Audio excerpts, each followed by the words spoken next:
those words of instilling the trust and duty on the officers through the words of Dr. B. Ambedkar. Thank you, sir. Now I call upon the Honorable Chief Minister of Andhra Pradesh, Shri Nara Chandrababu Naidu Garu, to deliver the keynote address, please.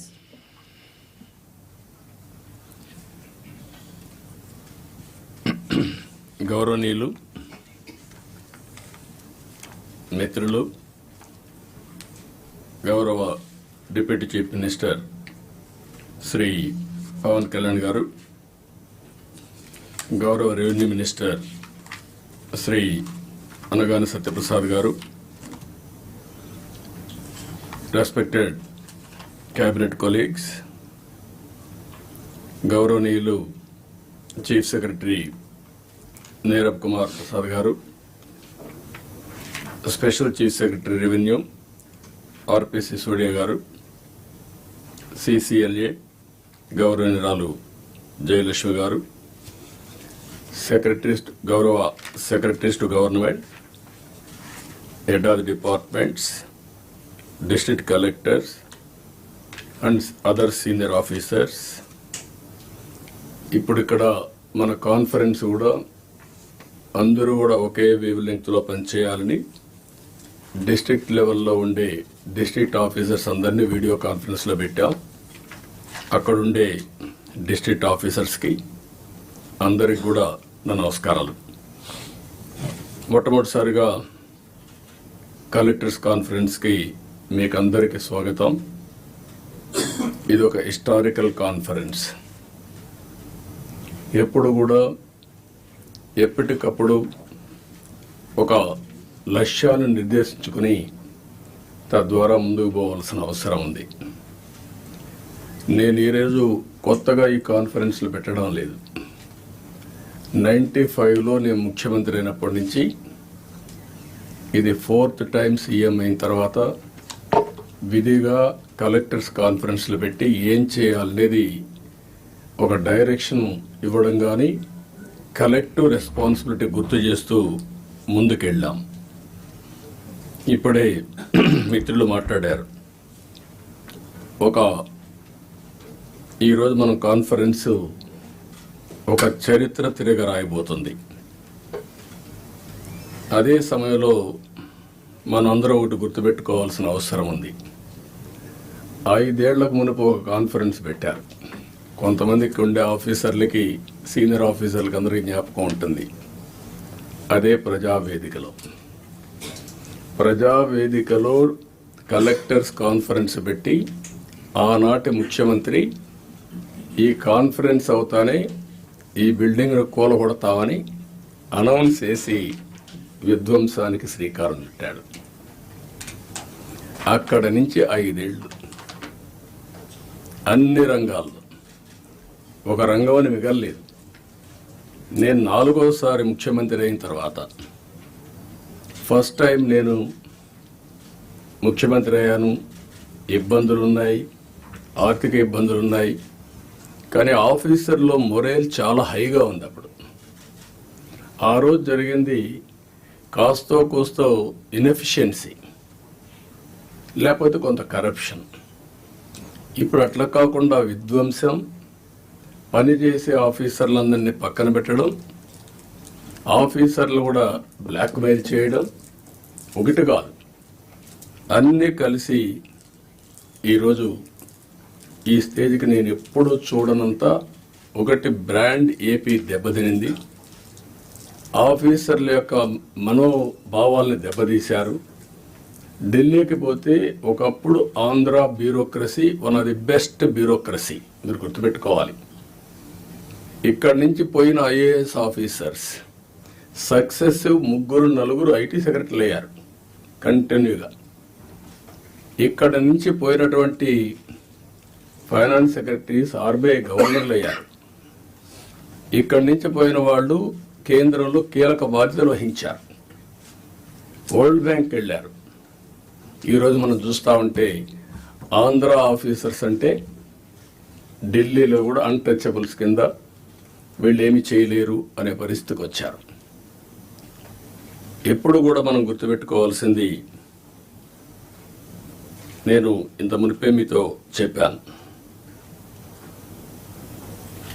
ఒక చిన్న తప్పు జరిగితే correct చేయొచ్చు, కానీ టోటల్గా విధ్వంసానికి గురైనటువంటి రాష్ట్రాన్ని మళ్ళీ పునర్నిర్మాణం చేయాలంటే ఎక్స్ట్రా ఎఫర్ట్స్ కూడా మనం అందరం పెట్టాల్సిన అవసరం ఉంది. నేను రాజకీయాల్లో 45 years ఉన్నాను, 4.5 decades ఉన్నాను. గ్రామాల్లో కరెంట్ లేని రోజులు, రోడ్లు లేని రోజులు, అక్కడి నుంచి ఈరోజు చూస్తే కరెంటు ఊర్లోనే ఉత్పత్తి చేసుకునే రోజులు,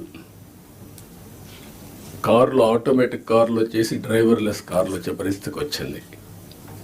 అంటే మన కళ్ళ ముందరనే ఇప్పుడు మన వాళ్ళు మనం చేసిన ఇక్కడ ఇంకొక విషయం కూడా మీరు గుర్తుపెట్టుకోవాల్సిన అవసరం ఉంది. అన్నింటికంటే పబ్లిక్ పాలసీస్ అంటే చాలా పవర్ఫుల్. మనం తీసుకునే నిర్ణయాల ద్వారా రాష్ట్ర భవిష్యత్తుని, భావితరాల భవిష్యత్తుని మార్చే శక్తి పబ్లిక్ పాలసీస్కి ఉంటుంది. దానికి ఎగ్జాంపుల్ మీరు చూసినప్పుడు 1991 ఆర్థిక సంస్కరణలు. ఆర్థిక సంస్కరణలు రాకమునుపు ఇదే దేశం, ఇదే అడ్మినిస్ట్రేషన్, ఇదే ప్రజలు. కానీ బిఫోర్ మీరు చూస్తే భారతదేశం 2%, 3% గ్రోత్ రేట్. అదే ఆర్థిక సంస్కరణలు వచ్చిన తర్వాత కాంపిటేటివ్ ఎకానమీకి దోహదం చేశాం. అక్కడి నుంచి ఈరోజు 2047కి సూపర్ పవర్గా తయారయ్యే అవకాశాలు ఉన్నాయి. 5th largest ఎకానమీకి వెళ్ళాం. బై 2029 3వ లార్జెస్ట్ ఎకానమీకి రీచ్ అవుతాం. నా లెక్క ప్రకారం అయితే గట్టిగా పనిచేస్తే అందరం డెడికేషన్తో పోతే 2047కి ప్రపంచంలో నెంబర్ 1 ఎకానమీగా ఉంటాం. లేకపోతే బై డిఫాల్ట్ 3rd ఉంటాం. కష్టపడితే కొద్దిగా 2ndకు వస్తాం. నేను ఎందుకు ఈ విషయం చెప్పానంటే, ఆర్థిక సంస్కరణలు వచ్చిన తర్వాత first mover advantage technology adapt చేసుకున్నాం మనం ఇండియన్స్. మనకు ఒక హిస్టారికల్ అడ్వాంటేజెస్ కూడా ఉన్నాయి, ఓసారి మిస్ అవుతూ ఉంటాం. ఆ హిస్టారికల్ అడ్వాంటేజ్ మీరు అందరూ చూసినప్పుడు మనం మ్యాథమెటిక్స్లో చాలా స్ట్రాంగ్, 0 కూడా మనమే కనిపెట్టాం. బ్రిటిష్ వాళ్ళు ఇంగ్లీష్ మనకు వదిలిపెట్టి వెళ్ళారు. కోహినూర్ డైమండ్ కూడా తీసుకెళ్లారు, కానీ ఇంగ్లీష్ మాత్రం తీసుకుపోలేకపోయారు. మన జీవన శైలిలో భాగమైపోయింది ఇంగ్లీష్ అనేది. ఈ 2 డెడ్లీ కాంబినేషన్ ఇన్ఫర్మేషన్ టెక్నాలజీకి. దాన్ని అందిపుచ్చుకున్నాం రైట్ టైంలో. ఈరోజు హైదరాబాద్ నగరాన్ని మీరు నాలెడ్జ్ సిటీని మీరు చూస్తున్నారు. ఎప్పుడైతే ఇదే ఆఫీసర్లు, ఇప్పుడు కొంతమంది ఇక్కడ కూడా ఉన్నారు, 1995లో ప్రారంభించాం.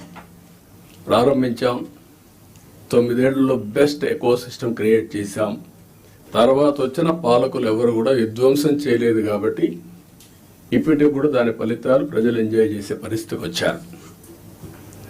అదే సమయంలో 3వది మీరు గుర్తుపెట్టుకోవాల్సింది, యంగ్స్టర్స్ అనేది డెమోగ్రఫిక్ అడ్వాంటేజ్ ఇండియాకు వచ్చింది. ప్రపంచంలో ఉండే అన్ని దేశాల్లో డెమోగ్రఫిక్ డిసడ్వాంటేజ్, ఏజింగ్ ప్రాబ్లం వచ్చింది. దీంతో ఆంటర్ప్రెన్యూర్స్గా తయారయ్యారు. ఈరోజు ప్రౌడ్గా నేను చెప్పగలుగుతున్నాను, ప్రపంచం మొత్తం హైయెస్ట్ పర్ క్యాపిటా ఇన్కమ్ సంపాదించే వాళ్ళు ఇండియన్స్, అందులో 33% తెలుగు వాళ్ళు. అంటే ఒక ప్రభుత్వం యొక్క విధానం, ఆ రోజు మనం తీసుకున్న పబ్లిక్ పాలసీ 25 ఏళ్లలో మనం ఊహించని పరిణామాలు, ఊహించని ప్రగతిని మనం సృష్టించే పరిస్థితికి వచ్చాం. ఇవన్నీ గతంలో చేసిన పనులు ఎందుకు గుర్తు చేస్తున్నానంటే, ఈరోజు మీరు చేయబోయే పని భవిష్యత్తులో ఒక చరిత్ర సృష్టించే పరిస్థితి వస్తుంది. ఇప్పుడే మిత్రులు చెప్పినట్టు మేము ఈ 5 ఏళ్లలో ఒకరిద్దరుగా అందరం సఫర్ అయ్యాం. ఎన్ని విధాల సఫర్ కావాలో అన్ని విధాల సఫర్ అయ్యాం. అయితే మా కమిట్మెంట్ మాత్రం ఎట్టే పరిస్థితుల్లో ఏమీ చేయలేరని నిరూపించుకున్నాం. అందుకే ఈసారి ప్రజలు మీరు చూస్తే ఒక హిస్టారికల్ మ్యాండేట్ ఇచ్చారు. నేను చాలా సంవత్సరాలుగా రాజకీయాల్లో ఉన్నాం, కానీ తెలుగుదేశం పార్టీ వచ్చి కూడా 43 ఏళ్ళు అయింది. కానీ ఈసారి ఇచ్చిన మ్యాండేట్ చూస్తే ఎప్పుడూ రానంత మ్యాండేట్, ఒక హిస్టారికల్ మ్యాండేట్ ఇచ్చారు. అదే సమయంలో యాస్పిరేషన్స్ కూడా విపరీతంగా ఉన్నాయి. మీరు ఈ విషయం ఆల్ ఆఫీసర్స్ ఈ కలెక్టర్ కాన్ఫరెన్స్లో మనం గుర్తుపెట్టుకోవాల్సిన అవసరం ఉంది. మేము ఆ రోజు ఒకే మాట చెప్పాం, నేను కానీ పవన్ కళ్యాణ్ గారు కానీ, మమ్మల్ని నమ్మండి, ప్రజలు గెలవాలి, ప్రజలు గెలవాలంటే ఎన్డీఏ మాకు ఓట్లు వేయాలి, ఈ రాష్ట్రాన్ని పునర్నిర్మాణం చేస్తామని మేము హామీ ఇచ్చాం, పూర్వ వైభవం తీసుకొస్తామని హామీ ఇచ్చాం. ప్రజలు గెలిచారు, మమ్మల్ని గెలిపించారు. కానీ ఈరోజు పునర్నిర్మాణం చేయాలంటే గడిచిన 40 రోజులుగా, అంటే 50 రోజులు అయిపోయింది, ఇంకో 10 రోజుల్లో 60 రోజులు అవుతుంది. కానీ చాలా సమస్యలు ఉన్నాయి. ఈ కలెక్టర్స్ కాన్ఫరెన్స్ రాష్ట్ర పునర్నిర్మాణానికి అంకితమైన భావంతో పోవడానికి ఒక దశ దిశ నిర్దేశించే సమావేశంగా ఉంటుంది, ఒక హిస్టారికల్ కాన్ఫరెన్స్గా ఉంటుంది. ఈ విషయం మీరందరూ గుర్తుపెట్టుకోవాల్సిన అవసరం ఉంది. డ్యామేజ్ అయిన బ్రాండ్ని రివైవ్ చేసుకోవాలి. అదే సమయంలో మళ్ళీ ఆంధ్ర అడ్మినిస్ట్రేషన్ అంటే వన్ ఆఫ్ ది బెస్ట్ అడ్మినిస్ట్రేషన్గా మనం నిరూపించుకోవాల్సిన అవసరం ఉంది. ప్రజావేదిక ఉంటే అక్కడ పెట్టేవాళ్ళం, ఈరోజు బయట పెట్టడం ఇష్టం లేక ఆ రోజు కాన్ఫరెన్స్ హాల్ కట్టుకున్నాం. ఇక్కడ ఇది కూడా ఆ రోజు కట్టిన కాన్ఫరెన్స్ హాలే, మళ్ళా ఇక్కడ పెట్టుకునే పరిస్థితికి వచ్చాం. 5 ఏళ్ళు ఒక్క కలెక్టర్స్ కాన్ఫరెన్స్ పెట్టలేదు అంటే అడ్మినిస్ట్రేషన్ ఏ దిశగా నడిచిందో మనం గుర్తుపెట్టుకోవాల్సిన అవసరం ఉంది. ఇది ఒక ఆనవాయితీ. ఒక బెస్ట్ ప్రాక్టీస్ ఉన్నప్పుడు ఎవరు అధికారంలో ఉన్నా ప్రజలకు మంచి జరగాలంటే అలాంటి బెస్ట్ ప్రాక్టీసెస్ను కూడా కాపాడుకుంటూ ముందుకు పోవాల్సిన అవసరం ఉంది. రాబోయే 3 నెలలకు ఒక్కసారి మనం కలెక్టర్స్ కాన్ఫరెన్స్ పెట్టుకుందాం. అయితే ఈ కలెక్టర్స్ కాన్ఫరెన్స్ కూడా గంటల తరబడి ఉండదు, రోజుల తరబడి ఉండదు, క్విక్గా ఉంటుంది. నేను కూడా టైం చూసుకుంటున్నా, నాకు ఇచ్చిన 30 నిమిషాలు నేను కూడా పూర్తి చేయాల్సిన అవసరం ఉంది. ఈ మధ్య మీరందరూ చూస్తూ ఉంటారు, నేను మీటింగ్కి వచ్చినప్పుడు అర్ధ గంట 45 నిమిషాలు 1 అవర్, మ్యాక్సిమం పెద్ద మీటింగ్ ఉంటే 1.5 అవర్. ఒక్క నిమిషం లేట్ అయినా నేను లేచి వెళ్ళిపోతున్నా. ప్రిపేర్ అయ్యి రాకపోతే వాళ్ళకే చెప్పేసి you are not up to the mark, మళ్ళీ రమ్మంటున్నా. ఒక జవాబుదారీతనంతో పనిచేయాల్సిన అవసరం ఉంది. ఇక్కడ జిఎస్టిపి మీరందరూ కూడా గుర్తుపెట్టుకోవాలి. కొన్ని శాఖలు రాష్ట్ర అభివృద్ధికి దోహదం చేస్తాయి. ఎక్కడైతే జిఎస్టిపి రాష్ట్ర ఆదాయానికి కోరిలేషన్ ఉంటుంది, అభివృద్ధి జరిగితే ఆదాయం వస్తుంది, ఆదాయం వస్తే సంక్షేమ కార్యక్రమాలు చేస్తాం. ఈ విషయాన్ని కూడా మీరు గుర్తుపెట్టుకోవాల్సిన అవసరం ఉంది. పబ్లిక్ సాటిస్ఫాక్షన్, అభివృద్ధితోనే పబ్లిక్ సాటిస్ఫాక్షన్ ఉండదు, ఆ విషయం కూడా గుర్తుపెట్టుకోవాలి. అభివృద్ధి చెయ్యాలి, ప్రజలకు మెచ్చే పాలన ఇవ్వాలి. అది ఒక ముఖ్యమంత్రో, ఒక డిప్యూటీ సీఎంఓ, ఒక మంత్రో కాదు. ఇక్కడి నుంచి లాస్ట్ మైల్లో ఉండే లాస్ట్ ఫంక్షనరీ కూడా, ఆర్ లాస్ట్ మైల్లో ఉండే పొలిటికల్ ఫంక్షనరీ కూడా ఈ ప్రభుత్వ ఇమేజ్ని నిర్దేశిస్తారు. ఈ విషయం మీరు గుర్తుపెట్టుకోవాలి. అలాంటి అందరినీ కూడా ఒక ప్రాపర్ డైరెక్షన్ కానీ, ఒకవేళ అవసరమైతే దారి తప్పినప్పుడు కంట్రోల్ చేయడం కానీ చాలా అవసరం. అందుకని మీ అందరినీ, అది కూడా నేను రాబోయే రోజుల్లో మనందరి బాధ్యత యాజ్ ఎ లీడర్, నా రెస్పాన్సిబిలిటీ, అందరి పర్ఫార్మెన్స్ అనలైజ్ చేసుకొని రైట్ మ్యాన్ రైట్ పొజిషన్లో పెట్టి తద్వారా మెరుగైన పాలన ప్రజలకు అందించడం ఒక చీఫ్ మినిస్టర్గా, ఒక డిప్యూటీ చీఫ్ మినిస్టర్గా మా బాధ్యత. దానికి మేము కట్టుబడి ఉంటాం. దాన్ని కూడా ఎప్పటికెప్పుడు అనలైజ్ చేసుకుంటాం. నాతో సహా నా పర్ఫార్మెన్స్ అనలైజ్ చేసుకోవడం. అందుకే ఏమాత్రం బేషజా లేకుండా పవన్ కళ్యాణ్ గారు ఒక మాట అన్నారు, నేను ఇంకా నేర్చుకుంటానని. నేర్చుకోవడం అనేది అనునిత్యం చేయాల్సిన పని. Learning and delearning is a continuous process in life. మీరు నేర్చుకుంటే ముందుకెళ్తారు, నేర్చుకోకపోతే అక్కడి నుంచే డిట్రియేషన్ స్టార్ట్ అవుతుంది. ఈ విషయం కూడా మీరు గుర్తుపెట్టుకోవాల్సిన అవసరం ఉంది. ఇక్కడ కలెక్టర్స్ జనరల్గా ఐఏఎస్ కావడం ఒక కళ. ఐఏఎస్ అయిన తర్వాత కలెక్టర్గా పనిచేయడం అనేది మీ క్యారియర్లో ఒక పెద్ద డ్రీమ్. ఇది మ్యాక్సిమం 40-35 సంవత్సరాల మీ లైఫ్లో ఒక 3 ఏళ్ళు, నేనైతే 5-6 ఏళ్ళు కూడా పెట్టేవాడిని బాగా పనిచేస్తే. ఎందుకంటే I want to give that stability to administration. ఇప్పుడు కూడా అది ఉంటుంది, గుర్తుపెట్టుకోండి. మీరు పని చేయకపోతే మాత్రం గ్యారంటీ లేదు. Don't mistake me. As long as you are delivering, I want to encourage stability in administration. అదే సమయంలో ఈ 3 సంవత్సరాల నుంచి 5-6 సంవత్సరాల్లో మీరు చేసే పని, మీరు కలెక్టర్స్గా ఉన్నప్పుడు మీ జీవితంలో మీకు ఎప్పుడూ గుర్తుండే ఒక బెస్ట్ డేస్. ఈ విషయం ఆల్ కలెక్టర్స్ గుర్తుపెట్టుకోవాలి. మిగిలిన అందరికీ అన్ని పనులు చేయడానికి కొన్ని ఇబ్బందులు ఉంటాయి, కానీ ఏ పని వచ్చినా మానవతా దృష్టితో మీరు ఆలోచించి పరిష్కారం చేసే అవకాశం, పరిష్కారం చేపించే అవకాశం జిల్లా అడ్మినిస్ట్రేషన్లో కలెక్టర్స్కి ఉంటుంది. ఆ విషయం మీరు గుర్తుపెట్టుకోవాల్సిందిగా మిమ్మల్ని కోరుతున్నా. మీరు అనుకుంటే ఒక మార్క్ క్రియేట్ చేసుకోవచ్చు మీకోసం. అలాంటి collector, one of the best collector. ఇటీవల మేము ఎప్పుడు ఇలాంటి కలెక్టర్ని చూడలేదు అని ఒక మార్క్ క్రియేట్ చేసుకునే పరిస్థితి వస్తుంది.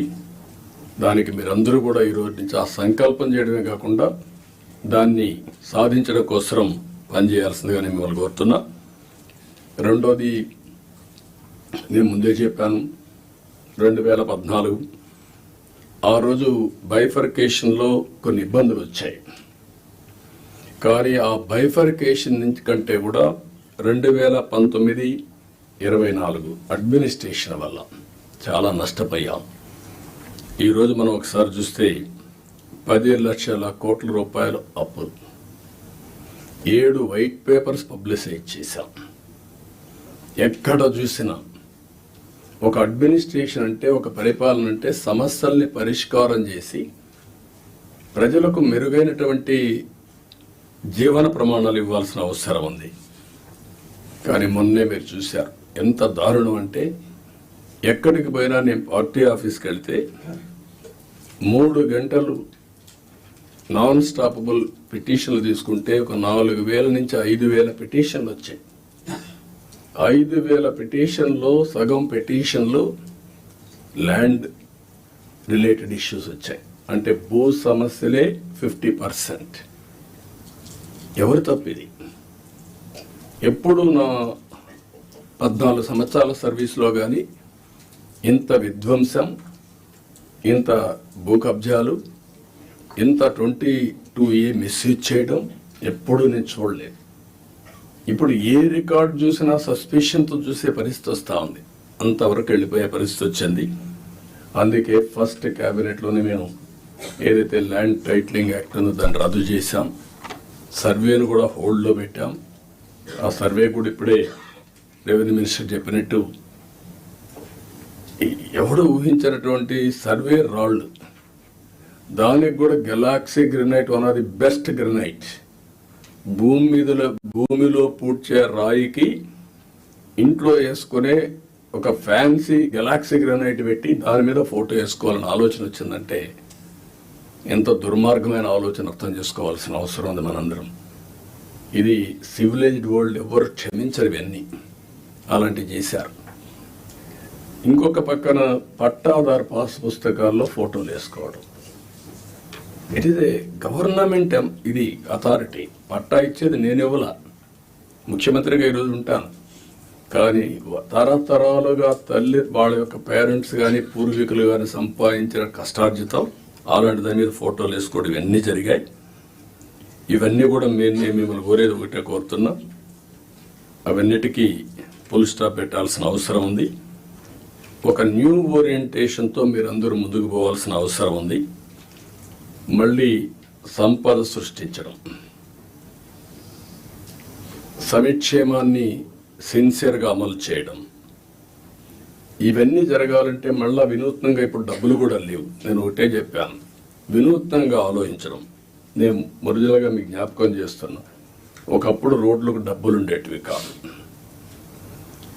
ఆ రోజు వినూత్నమైన ఆలోచనే BOT రిఫార్మ్స్లో వచ్చినటువంటిది. అందులోనే public private partnership different angles తీసుకెళ్ళాం. Over a period of time develop చేశాం. ఇప్పుడు వైబిలిటీ గ్యాప్ ఫండింగ్ ఇచ్చే పరిస్థితి కూడా వచ్చాం. గవర్నమెంట్ ఆఫ్ ఇండియా నిన్న మొన్న మనం చూస్తే ఏదైనా ఒక కార్యక్రమం చేస్తే ప్రైవేట్ వ్యక్తులకు అప్పచెపితే, ఏ సర్వీస్ కానీ మ్యానుఫ్యాక్చరింగ్ కానీ ఏ ఇష్యూ అయినా నష్టం వస్తుందంటే, నష్టం వచ్చిన రోజులు వైబిలిటీ గ్యాప్ ఫండింగ్ ఎంతైతే నష్టం వస్తుందో దాన్ని రాష్ట్రం కేంద్రం ఇచ్చే విధానాన్ని తీసుకొచ్చారు. దీనివల్ల ఎఫిషియన్సీ పెరుగుతూ ఉంది. కాబట్టి ఇలాంటి వినూత్నమైన ఆలోచనలు కలెక్టర్స్ కూడా చేయాల్సిన అవసరం ఉంది, డిపార్ట్మెంట్స్ కూడా చేయాల్సిన అవసరం ఉంది. ఇది మీరందరూ గుర్తుపెట్టుకొని ముందుకు పోవాలి. ఈరోజు మొన్నటి వరకు మీరు చూస్తే నెలకు 2,737 కోట్లు పింఛన్లు ఇస్తున్నాం. ఏడాదికి 33,000 కోట్లు ఇస్తున్నాం. 5 ఏళ్లలో 1,64,000 కోట్ల రూపాయలు పేదవాళ్లకు ఒక్క పింఛన్ రూపేణ మనం ఇచ్చే పరిస్థితిలో ఉన్నాం.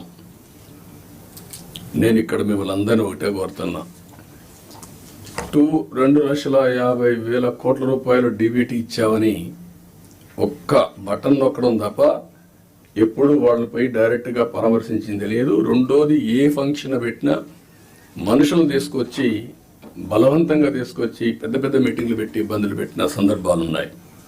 నేను అందుకే మిమ్మల్ని అందరినీ ఒక ఇది కోరుతున్నా, రాష్ట్రంలో అందరం ఎవ్రీ మంత్ మొదటి తారీఖున పేదల సేవలో అనే కార్యక్రమం కింద మనం అనుసంధానం కావాలి. అంటే ఒక పూర్ మ్యాన్ చూసినప్పుడు వాడి పరిస్థితులు మనం అధ్యయనం చేసుకుంటే మీ మైండ్లో పనిచేస్తుంది. అక్కడి నుంచి మనం అనునిత్యం ఆలోచించాల్సింది, ఏం చేస్తే పేదరికం పోతుందో మీరు ఆలోచించాలి. జీరో పావర్టీ అనేది ఈ ప్రభుత్వం యొక్క ఒక నిర్దిష్టమైన ఆలోచన. ఫస్ట్ నేను అందుకే PPP మోడల్ చెప్పాను. ఇప్పుడు P4 మోడల్ అంటున్నాం. P4 మోడల్ అనేది public private people's partnership. Top 10% డబ్బులు సంపాదించిన వాళ్ళు బాటమ్ 20% అడాప్ట్ చేసుకొని మెంటరింగ్ చేసి వాళ్ళ రిసోర్సెస్ ఖర్చు పెట్టి వాళ్ళ మేనేజ్మెంట్ బ్యాండ్విడ్త్ ఇచ్చి తద్వారా వీళ్ళ పైకి తీసుకురావాలి. ఇక్కడ మీరు కలెక్టర్స్ అందరూ ఉన్నారు, IAS ఆఫీసర్స్ ఉన్నారు, పాలిటీషియన్స్ ఉన్నాం. మేమందరం కూడా చిన్నగానే పుట్టాం, గ్రామాల్లో మామూలు వ్యక్తుల కుటుంబాల్లోనే పుట్టాం. మాకు ఒక అవకాశం వచ్చింది, దాన్ని ఉపయోగించుకున్నాం. మనందరం సమాజంలో మనకు ఒక ప్రత్యేకత సాధించుకున్నాం. కానీ మనతో పుట్టినవాడు ఇంకా ఆ ఊర్లోనే కనీసం 100 రూపాయలు 200 రూపాయలు పర్ డే సంపాదించలేని పరిస్థితిలో ఉన్నారు. కానీ ఈ టెక్నాలజీ ఏజ్లో ఇది పెద్ద కష్టం కాదు. అందుకే ఫస్ట్ స్టెప్ జీరో పావర్టీ. 12 లక్షలు 14 లక్షలు ఉన్నారు, వాళ్ళ మీద ఫోకస్ చేద్దాం. మీ మైండ్లో కూడా అనునిత్యం ఎక్కడున్నా కూడా పేదవాడిని దృష్టిలో పెట్టుకునే పరిస్థితి రావాలి. పేదరిక నిర్మూలనకి ఏమేం చేయగలుగుతారో మీరు చేస్తే చాలా బాగుంటుంది. ఈ విషయం మీరు గుర్తుపెట్టుకోవాల్సిన అవసరం ఉంది. అదే సమయంలో ఈరోజు కొన్ని ప్రిన్సిపల్స్ కూడా మీరు ఫాలో కావాలి. ఈజ్ ఆఫ్ డూయింగ్ బిజినెస్ కానీ, ఈజ్ ఆఫ్ లివింగ్ కానీ, ఈజ్ ఆఫ్ ట్రావెలింగ్ కానీ, ఈజ్ ఆఫ్ పబ్లిక్ సర్వీసెస్ ఎట్లా యాక్సెస్ చేసుకోగలుగుతారు చేయడం కానీ, ఇన్నోవేషన్ కానీ, ఇలాంటి నూతనమైన ఆలోచనతో జీవన ప్రమాణాలు మెరుగయ్యే విధంగా హ్యాపీగా ఉండేట్టుగా మనం చేయాల్సిన అవసరం ఉంది. ఇది కూడా మీరు చేయాల్సిన అవసరం ఉంది. ప్రతి ఒక్క కలెక్టర్ కానీ, ఆఫీసర్లు కానీ ఈ గవర్నమెంట్లో మనం గుర్తుపెట్టుకోవాల్సిన empathy is very very important. నేను ముందే చెప్పాను, గంటల తరబడి మీటింగ్లు ఉండవని. పెట్టుకునే టైం మనం పెట్టుకుందాం, ఎట్లా చేయాలనో నిర్దేశిద్దాం. కానీ రూల్ బౌండెడ్ కాకుండా హ్యూమన్ యాంగిల్లో మీరు ఆలోచించండి. ప్రతి ఒక్క సమయాన్ని, ప్రతి ఒక్క ఇష్యూని రూల్ బౌండెడ్గా మీరు ఆలోచించేంత వరకు సమస్య పరిష్కారం కాదు. కానీ హ్యూమన్ యాంగిల్లో ఆలోచించినప్పుడు అదే రూల్ కింద ఆ సమస్యను పరిష్కారం చేసే పరిస్థితి మీకు వస్తుంది. అలాంటి ఆలోచనకు శ్రీకారం చుట్టాలి.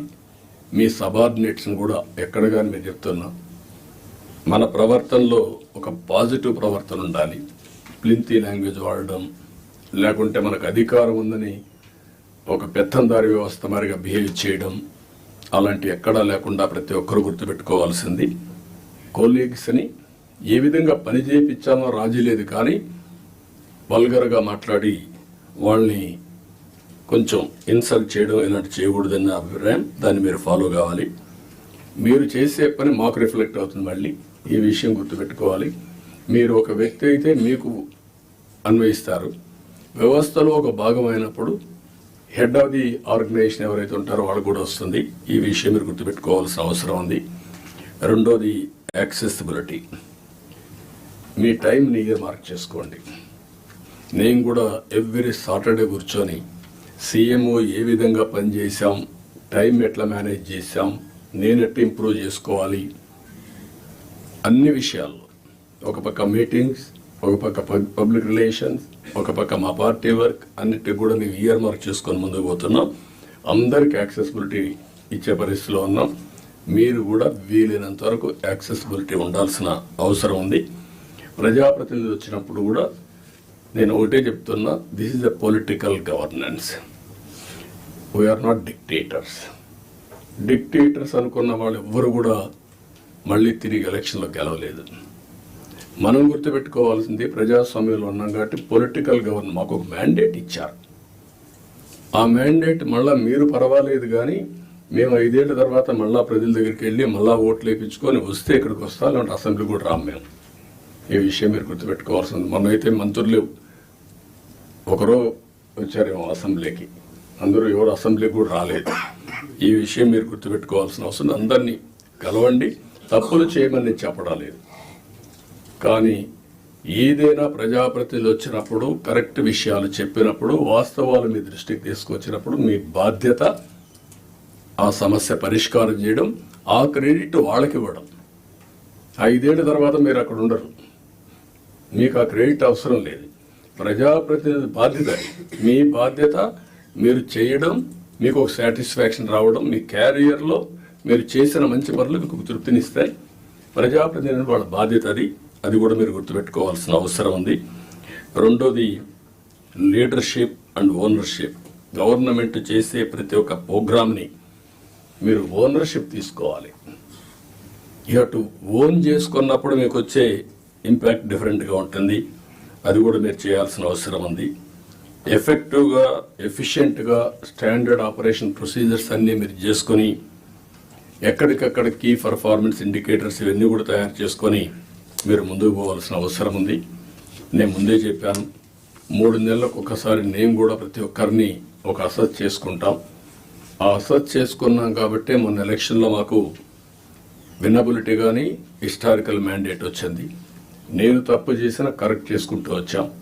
అంటే మీకు కూడా ఇది నేను గైడ్ చేస్తున్నా. అది కంపల్సరీగా మీరు చేయాల్సిన అవసరం ఉంది. ఎక్కడికక్కడ సింపుల్ గవర్నెన్స్ ఉండాలి, ఎఫెక్టివ్ గవర్నమెంట్ ఉండాలి. Simple government, very simple. నేను అందుకే మొన్న వచ్చినప్పుడు చెప్పాను, నేను వచ్చినప్పుడు పరదాలు కట్టడం, చెట్లు నరికేయడం, రెడ్ కార్పెట్లు వేయడం, స్కూల్స్ క్లోజ్ చేయడం, బలవంతంగా మొబిలైజ్ చేయడం, నేను పోతూ ఉంటే మనుషులందరూ నిలబెట్టేయడం ఒక అర్ధగంట, this are all not required. మేము కూడా మాకు ఒక హోదా వచ్చింది ప్రజలకు సేవ చేయడానికి. ఆ సర్వీస్ చేయడంలో ప్రజలకు ఇన్కన్వీనియన్స్ కలిగించడం కరెక్ట్ కాదు. నేను పోలీసులు కూడా పదే చెప్పాను, అది తూచా తప్పకుండా పాటిస్తాం. మీరు కూడా పోయినప్పుడు కలెక్టర్ పోతూ ఉంటే, ఇప్పుడు కొత్తగా ఎమ్మెల్యేలు కూడా సైరన్ పెట్టారు, వాళ్ళు కూడా సైరన్ వేసుకొని వెళ్ళిపోయే పరిస్థితికి వచ్చారు. అంటే ఇవన్నీ కూడా ప్రజల్లో మనకు తెలియకుండా మన మీద ప్రజా వ్యతిరేకత బిల్డప్ అయ్యే పరిస్థితి తెచ్చుకుంటున్నాం. నేను అందరినీ కంట్రోల్ చేస్తున్నా. అడ్మినిస్ట్రేషన్ టోటల్గా ఒక సర్వీస్ మూడ్లో పోవాలి తప్ప ఒక అధికారాన్ని చలాయించే మూడ్లో పోవడం మాత్రం కరెక్ట్ కాదని మీ అందరూ కోరుతున్నా. ఇంకొక పక్క టెక్నాలజీ బాగా వచ్చింది. పోలీసులు కూడా అదే సాయంత్రం చెప్పబోతున్నాను. విజిబుల్ పోలీసింగ్ ఉండాలి, ఇన్విజిబుల్ పోలీస్ ఉండాలి. వీళ్ళు ఎక్కువ కనపడతారు, ఎఫెక్టివ్నెస్ తక్కువ ఉంటుంది. ఇది ఎప్పటి నుంచో నేను చెప్తున్నా. దానికి కూడా మనం శ్రీకారం చుట్టాలి. మీకు కూడా అన్నీ కూడా మీరు గుర్తుపెట్టుకోవాలి. చాలా సిస్టమ్స్ వచ్చేసాయి. నేను ఆ రోజు పెట్టినటువంటి 15,000 కెమెరాలు పెట్టిన రాష్ట్రంలో. ఒకడు తప్పు చేస్తే ఇంకొకటి తప్పించుకోవడానికి వీలు లేకుండా మొత్తం ఒక 10 minutesలో పట్టుకునే పరిస్థితి తీసుకొచ్చాం. కానీ అవన్నీ ఎక్కడికి పోయినా నాకే తెలియదు. నిన్న వేరేవాడు చెప్తా అంటే ఆలోచిస్తున్నా. ఇప్పుడు నేను కూడా ఇవన్నీ సెర్చ్ చేస్తున్నా. ఒకప్పుడు ఈ గవర్నెన్స్ అన్నీ పోయినాయి. తర్వాత రెండు ఈ విషయాలే కాకుండా మీరు అందరూ గుర్తుపెట్టుకోవాల్సింది, physical and virtual model is a reality today. మీరు మాలుమూర గ్రామంలో కూర్చొని బెస్ట్ కంపెనీ క్రియేట్ చేసి గ్లోబల్గా తీసేపోయే రోజులు వచ్చేసాయి. మీకు కావాల్సింది నాలెడ్జ్ కావాలి, అదే సమయంలో మీరు అది చేయగలిగే రిప్లికేషన్ చేసే నాయకత్వం కావాలి, టెక్నాలజీ కావాలి. ఇవి ఉంటే ఏమైనా చేసే పరిస్థితి వస్తుంది. కాబట్టి నేను మిమ్మల్ని అందరినీ కోరుతున్న వర్చువల్ గవర్నెన్స్. నేను వాట్సాప్ గ్రూపులన్నీ క్రియేట్ చేసుకోమంటున్నాను. అవసరమైతే రేపు గవర్నమెంట్కే ఒక యాపే తీసుకొస్తాం. ఆ యాప్లో కలెక్టర్స్కి ఏం మెసేజ్లు ఇవ్వాలి, ఎంఆర్ఓలకి ఏం మెసేజ్లు ఇవ్వాలి, లాస్ట్ మైల్ ఏమి ఇవ్వాలి, అవన్నీ వర్కౌట్ చేసి ఇప్పుడు TCS ఉంది, టాటా కన్సల్టెన్సీ సర్వీస్. టాటా గ్రూప్కి అందరికి కలిసి ఒక యాప్ ఉంది. ఆ యాప్లో మొత్తం కన్జ్యూమర్స్తో సహా they are doing all these things. దానివల్ల చాలా కాస్ట్ ఎఫెక్టివ్నెస్ వస్తుంది. టు స్టార్ట్ విత్ వాట్సాప్ గ్రూపులు క్రియేట్ చేద్దాం. ఇప్పుడు మా మంత్రులకి అందరూ క్రియేట్ చేసుకున్నాం, CMOని కూడా క్రియేట్ చేశాం, అన్నీ కూడా స్టార్ట్ చేశాం. దీనికి ఒక ఆర్కిటెక్చర్ ఇస్తాం. ఇది తీసుకుంటే చాలా వరకు మీకు ముందుకు పోయే పరిస్థితి వస్తుంది. రియల్ టైంలో గవర్నెన్స్ ఇచ్చే అవకాశం వస్తుంది, ఎక్కడ ల్యాప్సెస్ లేకుండా. రెండోది, కొన్ని మీరు మంచిని చెప్పడం, ప్రజల్ని ఎడ్యుకేట్ చేయడం. చెడు వచ్చినప్పుడు అది వాస్తవాన్ని తెలిసినప్పుడు మీరు కరెక్ట్గా సాక్ష్యాధారాలతో సహా చెప్పాల్సిన బాధ్యత జిల్లా అడ్మినిస్ట్రేషన్ ఉంది. Over a period of time గవర్నమెంట్లో ఒక INPR క్రియేట్ చేసుకున్నాం మనం. What for? ఒక అడ్మినిస్ట్రేషన్లో ఎక్కడికక్కడ చేసి తప్పులు కానీ వచ్చినప్పుడు దాన్ని కరెక్ట్ చేయడానికి ఇన్ఫర్మేషన్ బ్రాడ్కాస్టింగ్ పెట్టుకున్నాం. ఇప్పుడు కూడా జిల్లాలో వింగ్స్ ఉన్నాయి. మీరు కూడా ఇది గుర్తుపెట్టుకోవాల్సిన అవసరం ఉంది. మొన్న నేను చూశాను బట్టిప్రోల్లో పోలీసులు అక్కడ చిన్న 2 గ్రూపులకు గొడవ జరిగితే వాళ్ళు అక్కడి తోచుకుంటే దానిపైన ఇమీడియట్గా తెలుగుదేశం వాళ్ళు కొట్టారు, SI చొక్కా పట్టుకున్నారు, కాలర్ పట్టుకున్నారు అనేసే పరిస్థితికి వచ్చారు. మీరు చూడండి ఎంత క్లియర్గా. అంటే ఇంకా దీనికి ఏం చెప్పాలన్న వీళ్ళకి అర్థం కాదు.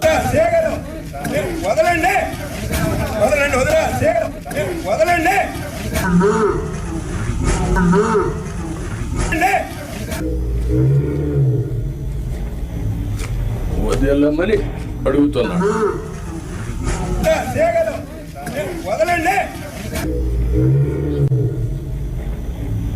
ఓకే, దెన్ అది చొక్కా పట్టుకున్నట్టు చిత్రీకరించడం. అది రైట్ టైంలో చెప్పకపోతే ఇప్పుడు కొంత ఫేక్ ఫెలోస్ అంతా వచ్చేసి సోషల్ మీడియాని మిస్యూజ్ చేసి ఇష్టానుసారంగా ఇలాంటి వేసే పరిస్థితికి వచ్చారు. మొన్న మీరు చూశారు. ఈ గవర్నమెంట్ చాలా క్లియర్గా ఉన్నాం, పొలిటికల్ విక్టిమైజేషన్ చెయ్యం. అదే సమయంలో తప్పు చేసిన వాడిని మాత్రం వదిలిపెట్టాం. And I very clear on that. మళ్ళీ జీవితంలో తప్పులు చేయాలంటే భయపడాలి ప్రజాస్వామ్యంలో. ఈరోజు చేసి తప్పించుకుంటాడు అంటే అది ప్రభుత్వ అసమర్థత. మనం తప్పులు చేస్తే మనకు కూడా అది జరుగుతుంది. That is the message I want to give it very clearly. మీకు కూడా క్లారిటీ ఇస్తున్నాను. ఏ తప్పు చేసినా వదిలిపెట్టం, కానీ పొలిటికల్ విక్టిమైజేషన్ మాత్రం ఉండదు. మనం మాట్లాడుతూ 36 మందిని చంపేశారని ఢిల్లీకి పోయి ధర్నాలు చేశారు. మేము అసెంబ్లీ అడిగాం, ఆ 36 పేర్లు ఇవ్వండి. 36 మంది చంపేసి FIR ఉంటుంది కదా, FIR ఇవ్వండి, నేను యాక్షన్ తీసుకుంటా. ఇంతవరకు ఇవ్వాలి. అంటే రాజకీయాలు కూడా మారాయి. ఆ విషయం మీరు గుర్తుపెట్టుకోవాలి. రాజకీయ నాయకులు పేపర్ పెట్టుకొని, టీవీ పెట్టుకొని, సోషల్ మీడియాలో తప్పుడు ప్రచారం చేసి గవర్నమెంట్ ని సెబటైజ్ చేసే పరిస్థితికి వస్తున్నారు. ఇది అన్టాలరబుల్. నేను I very clear on that. How to handle, will educate people. చట్టపరంగా కూడా యాక్షన్ తీసుకుంటాం. ఎవరిని కూడా ఎక్కడ కూడా వదిలిపెట్టే పరిస్థితి ఉండదు. ఆ విషయం మీరు గుర్తుపెట్టుకోవాల్సిందిగా నేను కోరుతూ, ఇది మీరు నోటీస్ చేసుకోవాలి. ఎంత పని చేసినా, కష్టపడి పని చేసినా ఆ ఫలితాలు రాకుండా విష ప్రచారం చేయడం మొదలు పెడితే మనకి ఇబ్బందులు వస్తాయి. అది కూడా గుర్తుపెట్టుకొని ఎక్కడిక్కడ కౌంటర్ చేయడం అన్నీ చేయాల్సిన అవసరం ఉంది. ఇంకొక పక్కన 2047 గవర్నమెంట్ ఆఫ్ ఇండియా ఒక విజన్ డాక్యుమెంట్ తయారు చేశారు. మనం కూడా పేరు ఏం పెట్టాలని ఆలోచిస్తున్నాం. వికసిత ఆంధ్రప్రదేశా, లేకపోతే ఇంతకుముందు స్వర్ణ ఆంధ్రప్రదేశ్ పెట్టాం. ఏదైనా సరే అక్టోబర్ 2వ తారీఖున మన విజన్ డాక్యుమెంట్ మనం రిలీజ్ చేస్తున్నాం. మీతో ఆ నీతి ఆయోగ్ వాళ్ళందరూ కూడా వచ్చి మాట్లాడతారు. దీన్ని మీరు కూడా ఒక ఇది తయారు చేసుకోవాలి. డిస్ట్రిక్ట్ విజన్ డాక్యుమెంట్ తయారు చేయాలి. For ever it will be remembered. I'm telling you. నేను 25-30 ఏళ్ళ మునుపు తయారు చేసినటువంటి విజన్ 2020 అందరూ ఎగతాళి చేశారు. దేశంలో first time had done that experiment. Today everybody is talking about vision. ఇప్పుడు మీరు చేసే విజన్ 2047 ఆ డిస్ట్రిక్ట్కి మీకు ఎప్పటికీ సాటిస్ఫాక్షన్ ఉండేట్టుగా, ప్రొఫెషనల్ సాటిస్ఫాక్షన్ ఉండేగా ఉంటుంది. కాబట్టి మీరు దీన్ని తయారు చేయడంలో ముందు ఉండాలి. సెప్టెంబర్ 20కి 100 రోజులు అవుతుంది. 100 రోజులు నేను టార్గెట్ పెట్టుకున్నాం. అందరూ కూడా 100 రోజుల్లో ఏం చేయబోతున్నారు మీరు కూడా చేస్తున్నారు. ఇప్పటికే మేము ఒక 5 సిగ్నేచర్లు పెట్టాం. ఇప్పుడే ఎక్స్ప్లెయిన్ చేశారు. 7 వైట్ పేపర్స్ రిలీజ్ చేశాం. రైట్ మ్యాన్ రైట్ ప్లేస్లో పెట్టడానికి ప్రయత్నం చేశాం. ఎవరన్నా తప్పులు చేసిన వాళ్ళు తప్ప మిగిలిన వాళ్ళందరినీ రైట్ మ్యాన్ రైట్ ప్లేస్లో పెట్టడానికి ఒక కలెక్టర్సే కాదు, ఆఫీసర్లే కాదు, కడకు మంత్రులు కూడా మేము వీలైనంత వరకు మా మంత్రివర్గాన్ని కూడా దాన్ని ఎస్టాబ్లిష్ చేసుకున్నాం. మెరిట్కి ప్రాధాన్యత ఇచ్చి మేము సూపర్ 6 హామీలు ఇచ్చాం. దానికి కమిట్ అయి ఉన్నాం. ఈ నెల మళ్ళీ అన్నా క్యాంటీన్ 15 ఓపెన్ చేస్తున్నాం. మిగిలినటన్నీ కూడా ఉండే ప్రత్యేకమైన పరిస్థితుల దృష్ట్యా ఎక్కడికక్కడ ఎప్పుడెప్పుడు ఏ కార్యక్రమం చేయాలనో వీళ్ళని తొందరగా ఆ కార్యక్రమాలు చేయడానికి కూడా ముందుకు పోతున్నాం. ఎన్నికల మేనిఫెస్టో అందరి దగ్గర ఉంటుంది. ఫైనాన్షియల్ ఉన్నాయి, నాన్ ఫైనాన్షియల్ ఉన్నాయి. నాన్ ఫైనాన్షియల్ అన్ని కంప్లీట్ చేయాల్సిన బాధ్యత యంత్రాంగం పైన ఉంది. అది కూడా మీరు గుర్తుపెట్టుకోవాల్సిందిగా నేను కోరుతున్నా. మీరు కలెక్టర్స్ అనేవాళ్ళు ఓన్లీ ఆఫీస్లో కూర్చోవడం కాదు, ఫీల్డ్ విజిట్స్ ఉండాలి, రిమోట్ ఏరియాలో ఉండాలి, వెళ్ళాలి. అది ఎప్పుడు తర్వాత కూడా భావితరాలు మాట్లాడుకుంటారు. పలానప్పుడు పలానా కలెక్టర్ మా ఊరికి వచ్చారు అనేది దే విల్ రీకలెక్ట్. అయితే అదే పనిగా మీరు 2 బ్యాలెన్సింగ్ ఉండాలి. మళ్ళీ నేను ఊర్లే తిరుగుతానంటే కూడా ప్రాబ్లం వస్తుంది. కానీ ఫస్ట్ హ్యాండ్ ఇన్ఫర్మేషన్ క్షేత్రస్థాయిలో ఏం జరుగుతుందో తెలుసుకోవాలంటే మీరు వెళ్లాల్సిన అవసరం ఉంది. ఇది కూడా మీరు గుర్తుపెట్టుకోవాల్సిందిగా నేను కోరుతున్నా. ఒక కలెక్టర్సే కాదు, మినిస్టర్స్, ఇక్కడుండే senior secretaries, head of the departments, ప్రతి ఒక్కరికి కూడా ఫీల్డ్ అసెస్మెంట్ మీకు ఉండాలి.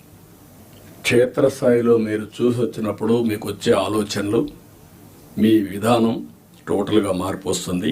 అవన్నీ కూడా మీరు గుర్తుపెట్టుకోవాల్సిందిగా చేస్తారని చెప్పి నేను ఆశిస్తున్నా. పెద్ద పెద్ద సభలు వద్దు. గ్రామంలో పోతే వాళ్ళే వస్తారు, వాళ్ళతో ఇంటరాక్ట్ కండి, పర్సనల్గా ఇన్స్పెక్ట్ చేయండి. నేను కూడా ఇది అయిన తర్వాత ఆకస్మిక తనిఖీలకు వస్తున్నా. నేను అప్పుడప్పుడు అంటున్నాను 95 CBN చూస్తారని. ఇంకా నేను స్పీడ్ పెంచలేదు, ఇంకా రాలా 95 CBNకి. అప్పుడు కొంతమంది తెలిసిన వాళ్ళు ఇక్కడ ఉంటారు. మినిస్టర్స్ కూడా అప్పుడు పరిగెత్తేసేవాళ్ళని, వీళ్ళు పరిగెత్తిచ్చేవాళ్ళం, మేము పరిగెత్తేవాళ్ళం. ఆఫీసర్లు అయితే చాలా ప్రైడ్గా ఫీల్ అయ్యారు. ఈరోజు హైదరాబాద్ కానీ మొత్తం డెవలప్మెంట్స్ కానీ ఆఫీసర్లే చేశారు. ఈ విషయం కూడా మీరు గుర్తుపెట్టుకోవాలి. ప్రజలు మాకు మ్యాండేట్ ఇచ్చారు. సమాజంలో ఉండే బెస్ట్ పీపుల్ని మిమ్మల్ని సెలెక్ట్ చేశారు డిఫరెంట్ సర్వీసెస్లో. You are professionals. ఆ calibre, administration, organisation skills, communication skills అవి మీకున్నాయి. మాకు ప్రజలు గౌరవించారు, మమ్మల్ని ఎన్నుకున్నారు. ఎన్నుకొని మీ ద్వారా పనులు చేయించాలి. ఆ విషయం మీరు గుర్తుపెట్టుకోవాలి. మేము పని చేయించకపోతే మా తప్పు, కానీ మేమే పని చేయాలి అంటే కుదరదు. మా బ్యాక్గ్రౌండ్ ఇవన్నీ వచ్చినప్పుడు ఈ విషయంలో మీరు అందరూ కూడా క్లారిటీ పెట్టుకొని ముందుకు పోవాల్సిన అవసరం ఉంది. నేను వచ్చినప్పుడు ఒక అంగన్వాడికి పోతా, డ్రైన్స్ పోతా, డోంట్ మిస్టేక్ మీ. ఒకప్పుడు డ్రైన్లో ఐఏఎస్ ఆఫీసర్లు దించిన రోజులు కూడా ఉన్నాయి. దిగి చూడమన్నా ఎట్లుందని మీ ట్రైన్ ఒకసారి దిగండి, మీకు ఒక ఐడియా వస్తుందని తిప్పి చూపించిన రోజులు ఉన్నాయి. చెత్త ఉంటే అవన్నీ చూపించిన రోజులు ఉన్నాయి. అక్కడే మీడియాలో ఎక్స్పోజ్ చేసిన రోజులు ఉన్నాయి. తర్వాత అంత హార్ష్గా నేను పోలేదు, కానీ దట్ వర్ ది డేస్. కానీ అదే మరి హైదరాబాద్ని బిల్డ్ చేయడం కూడా వీళ్ళే బిల్డ్ చేశారు, ఐటీ కూడా వీళ్ళే చేశారు. అది ఈరోజు మనకు ఒక ఔటర్ రింగ్ రోడ్డు కావచ్చు, ఆలోచనలన్నీ వీళ్ళ ద్వారానే వచ్చాయి. ఈ విషయం మీరు గుర్తుపెట్టుకోవాల్సిందిగా నేను కోరుకుంటూ, ఫైనల్గా ఇప్పుడే పవన్ కళ్యాణ్ గారు చెప్పినట్టు ఫ్యామిలీ కనీస అవసరాలు ఏమేం కావాలి will guide you. Current, toilet, లేకపోతే గ్యాస్, ఈ మినిమం అవసరాలు ఇన్ఫ్రాస్ట్రక్చర్ ఏముందో అన్ని ఇండ్లకు ఇచ్చే బాధ్యత రావాలి. Number 2, village street lights, cement roads, drains, waste management, దీని మీద కూడా మీకు క్లారిటీ రావాలి. ఇవన్నీ కూడా సిస్టమ్ స్వచ్ఛ భారత్ రిపోర్ట్ నేనే ఆ రోజు ఇచ్చాం. ఇంకా కూడా వింగ్ ఉంది, గవర్నమెంట్ ఆఫ్ ఇండియా కూడా చేస్తున్నారు. దాన్ని లాజికల్గా తీసుకుపోవడంలో ఇంకా మనం ఇది చేసాం. Last time waste energy plants తీసుకొచ్చాం, ఒక 2 ఆపరేషన్కి వచ్చాయి, మిగిలిన రాకుండా పైన వదిలేశారు. ఆ రోజు ఏదైతే వేస్ట్ నుంచి సంపద, విలేజ్లో కాంపోస్ట్ తయారు చేయడానికి పెట్టాం, రీసైక్లింగ్ పెట్టాం, అవన్నీ కూడా డిస్మాండిల్ చేశారు. అవన్నీ చేసి ఒక పరిశుభ్రమైన గ్రామాలుగా తయారు చేయడం. 3వది అక్కడి నుంచి లాజిస్టిక్స్, కమ్యూనిటీ లాజిస్టిక్స్, విలేజ్ నుంచి మార్కెట్ ప్లేస్కి, ఎయిర్పోర్ట్కి, రైల్వే స్టేషన్కి, ఇంపార్టెంట్ సిటీస్కి, మన హెడ్ క్వార్టర్స్ రేటుగా రోడ్లు వేసుకోవడం, ఇవన్నీ చేయాల్సిన అవసరం ఉంది. ఎయిర్పోర్ట్ డెవలప్ చేసుకోవడం, పోర్టు డెవలప్ చేయడం, రైల్వే స్టేషన్లు ఇంకా ఎంతవరకు చేయగలదో చేసుకోవడం, ఇవన్నీ చేయాల్సిన అవసరం ఉంది. ఇవన్నీ చేసి టూరిజానికి కూడా ఎక్కువ ప్రాధాన్యత ఇవ్వాలి, ఎక్కువ ఎంప్లాయ్మెంట్. నేను ఇక్కడ మీకు ఒకటే చెప్తున్నా, ఫైనల్గా మీ అందరికీ job creation is our priority. ఎంత పెట్టుబడులు పెట్టారు అనే దానికంటే ఎంతమందికి ఉపాధి క్రియేట్ చేసామని చాలా ముఖ్యం. ఇది మీకు గుర్తుపెట్టుకోవాల్సిన అవసరం ఉంది. Zero poverty, P4 is our policy. అది అసాధ్యం కాదు, ఈ టెక్నాలజికల్ ఏజ్లో జరగాలి. 3వది డెమోగ్రఫిక్ మేనేజ్మెంట్. ఉండే యువతను ఎట్లా ఉపయోగించుకుంటాం, భవిష్యత్తులో ఏజింగ్ ప్రాబ్లం రాకుండా ఇప్పటి నుంచి ఏం చేయాలి అనేది డెమోగ్రఫిక్ మేనేజ్మెంట్ ఒకటి చేయాల్సిన అవసరం ఉంది. లింకింగ్ ఆఫ్ రివర్స్, దేశంలోనే లింకింగ్ ఆఫ్ రివర్స్ కావాలి.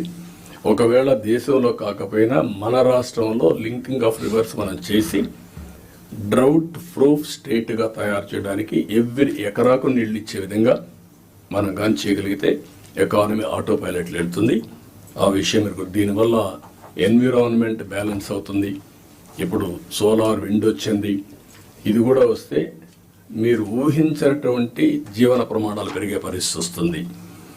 ప్రోడక్ట్ పర్ఫెక్షన్, మీరు ఏ పని చేసినా ఎంత పర్ఫెక్ట్గా చేయగలుగుతున్నాం, ఎస్ఓపి, టెక్నాలజీ, ప్రోడక్ట్ స్ట్రెంగ్త్, ఇవి కూడా ఇది. అదే మరి స్కిల్ సెన్సెస్, ఇది కోర్ ప్రోగ్రామ్. ఎట్టి పరిస్థితుల్లో దీన్ని కూడా చేయాల్సిన అవసరం ఉంది. లాస్ట్కి వచ్చే కొందికి district level GSTP, mandal level GSTP, project management unit at every district కూడా ఇస్తాం మీరు మేనేజ్ చేసుకోవడానికి. మీరు ఒక ట్రెడిషనల్ కలెక్టర్స్గా కాకుండా ఇన్నోవేటివ్గా మీరు పనిచేసే పరిస్థితి రావాలి. నేను చెప్పిన ఈ అన్నీ కూడా గుర్తుపెట్టుకొని work hard, work smart, think global best practices, act accordingly. ఈ అవకాశం వస్తే అవకాశాన్ని ఉపయోగించుకొని మీరు ముందుకు పోవాల్సిన అవసరం ఉంది. దయచేసి ఇవన్నీ మీరు గుర్తుపెట్టుకొని ఏం చేయాలో చేయాల్సిందిగా నేను కోరుకుంటూ, ఏదైనా ఉంటే మళ్ళీ మనం మాట్లాడుకుందాం. With this I wish all the best for all collectors' career. This is the brightest time inspiring period we are all here. ఒకప్పుడు చేయాలంటే చేయలేము, అవకాశం ఉండేది కాదు. ఇప్పుడు ఏది కావాలంటే అది చేసే అవకాశం ఉంది. అలాంటి లీడర్షిప్ కూడా ఇక్కడ ఉంది. మీ ముందుండే లీడర్షిప్ అంతా కూడా మీరు ఏం చేయాలన్నా వద్దనకుండా ఇంకా ఎంకరేజ్ చేస్తాం. కాబట్టి ముందుకు పోవాల్సింది కోరుకుంటూ అందరికీ నమస్కారాలు, ధన్యవాదాలు. థ్యాంక్ యూ అని అంటాం.